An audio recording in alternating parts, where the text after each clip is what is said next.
Les mots du conflit israélo-palestinien, Aurélie Daher, enseignante-chercheuse à Paris-Dauphine et à Sciences Po Paris, on vous doit le Hezbollah, mobilisation et pouvoir aux presses universitaires de France. Que signifie le mot intifada? Mmh. Intifada, c'est un mot arabe qui littéralement vient du verbe intafada ou yantafidu qui veut dire, se soulever, se rebeller, se rebiffer.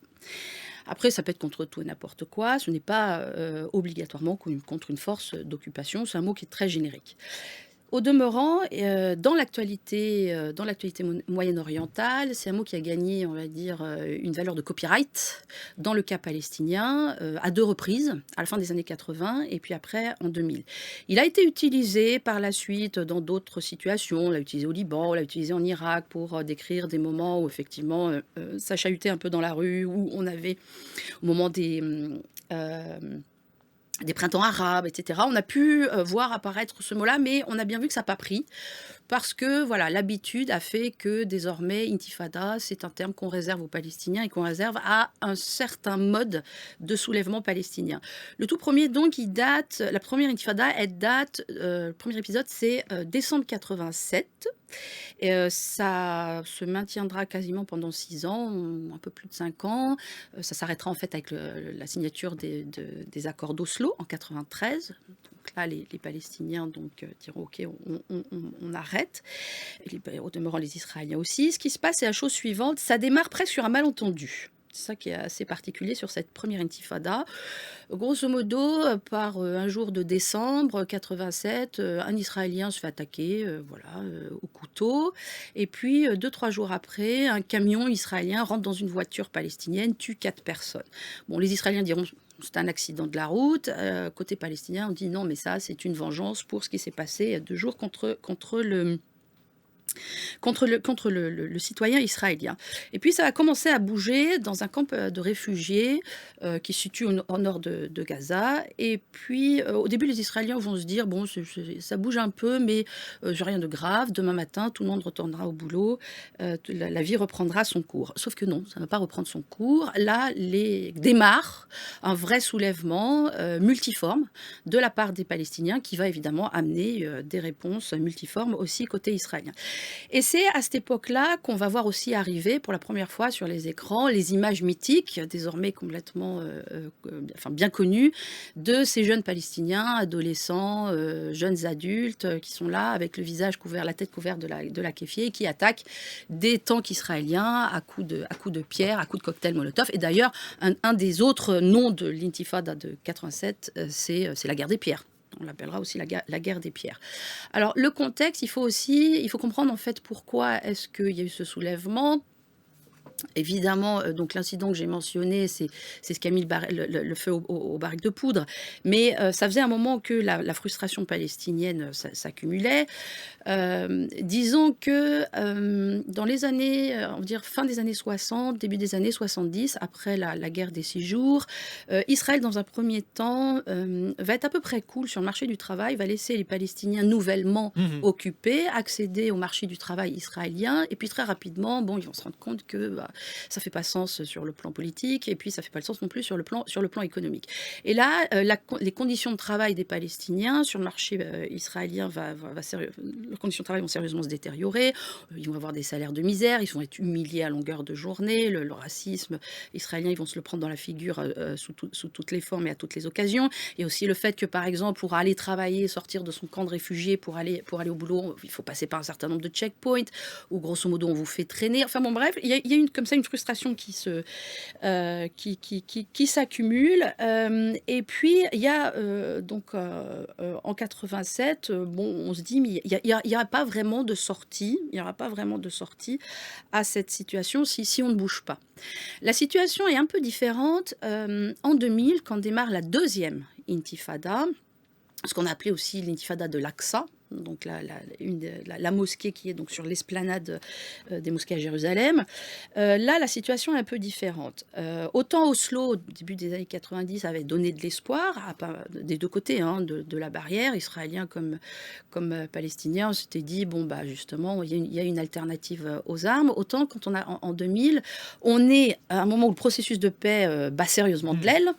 2 ans avant 2000, donc le Likoud apparaît, créé entre autres par Ariel Sharon, ancien ministre de la Défense qui avait mené tambour battant l'invasion israélienne de 82, un personnage haut en couleur, très à droite, qui n'a jamais caché son hostilité, on va dire, primaire pour les Palestiniens et les Arabes en général. Ce type-là donc crée le Likoud.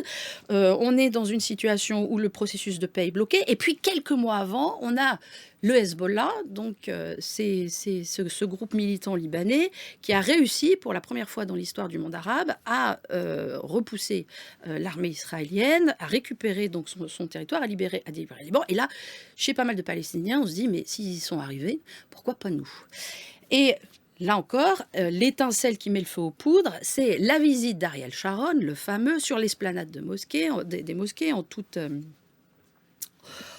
provocation, il faut le dire. Mais alors, il faut rappeler, parce que là aussi, c'est compliqué, c'est un territoire israélien, mais le fait d'y pénétrer est perçu comme étant... Effectivement, parce que, alors, effectivement, les Israéliens donc, géraient l'esplanade, qui est quand même un lieu de culte chez les musulmans. Hein. Le vendredi, on aime bien aller y prier, sauf qu'en réalité, c'est complètement régulé par les autorités israéliennes. Donc, c'est eux qui font le flicage, qui a le droit d'aller prier, qui n'a pas le droit d'aller prier. Quel jour vous pouvez aller prier? C'est éventuellement cette semaine, on a décidé pour des raisons de sécurité, il n'y a pas d'accès à l'esplanade, etc., etc. Donc, encore une fois, frustration qui s'accumule chez les Palestiniens. Et puis, tout d'un coup, donc on voit ce ministre, ancien ministre de la Défense, fondateur de ce parti droite dure, se balader en toute impunité sur l'esplanade. Donc, on considère en plus que donc il souille un espace religieux musulman.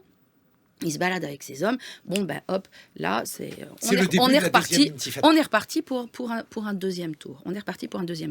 Alors, dans le cas, ce deuxième épisode, je veux dire, de l'intifada palestinien, les réactions palestiniennes vont aussi changer. Dans le premier cas, on avait donc des Palestiniens qui se battaient avec des pierres, avec des cocktails Molotov. On a eu aussi quelques incursions en territoire israélien. On attaquait parfois des civils, donc on a eu des attaques contre des bus, etc., etc. Les Israéliens, de leur côté, c'était blocus, c'était bombardement, c'était rafle, c'était, j'en marque aussi énormément d'enfants en prison, où on les laisse croupir, et puis voilà, il n'y a pas d'avocat, il n'y a pas de procès. Là, quand même, de la seconde... intifada, côté palestinien, on monte quand même d'un cran. C'est beaucoup plus militarisé. Et puis évidemment, ça fait le jeu du Hamas. Au détriment de l'autorité palestinienne, de l'OLP. Et on s'attendait à ce qu'il y ait une troisième intifada, parce que on pensait que finalement c'était devenu en quelque sorte le modus operandi classique des Palestiniens. Là, c'est plus compliqué parce que le Hamas, grosso modo, gagne des points à travers le fait que l'autorité palestinienne est extrêmement critiquée côté palestinien. Et pendant longtemps, notamment je pense aux années 2000, il y avait des vrais débats entre les deux. C'était au niveau en termes de popularité, il y avait vraiment des moments, il y avait vraiment deux clans, je veux dire, chez les Palestiniens. Il y a ceux qui croyaient encore au processus de paix, qui s'accrochaient à l'autorité palestinienne, et puis il y a ceux qui disaient ça ne sert à rien, à part les armes, il n'y a absolument aucune solution au problème. Et puis là, c'est vrai que il n'y a plus du tout de processus de paix. Les accords d'Abraham, ils ont été négociés sans les principaux concernés, sans les Palestiniens. Et puis, il y a aussi une inquiétude à voir les Israéliens avancer dans leur normalisation avec beaucoup de pays arabes, notamment des pays arabes qui, pendant très longtemps, ont soutenu les Palestiniens et notamment les ont soutenus aussi financièrement. Je pense à l'Arabie Saoudite, les pays du Golfe. Et donc là, c'est sûr que le Hamas apparaît, en tout cas pour maintenant beaucoup de Palestiniens, comme c'est certainement pas l'option idéale, mais grosso modo, à part celle-là, si on ne la prend pas, bah, c'est le génocide ou en tout cas c'est la mort à petit feu dans le silence le plus complet et notre bourreau, lui, pendant ce temps-là, est en train d'être normalisé, aux 4 coins du monde arabe. Donc non, l'intifada, ça ne servira plus à rien ou en tout cas ce sera une action trop douce, j'ai envie de dire, ou en tout cas pas assez forte pour, rappeler au monde qu'on est là, rappeler au monde notre situation et puis finalement avoir un vrai levier, à la fois sur la politique palestinienne et puis sur la politique régionale.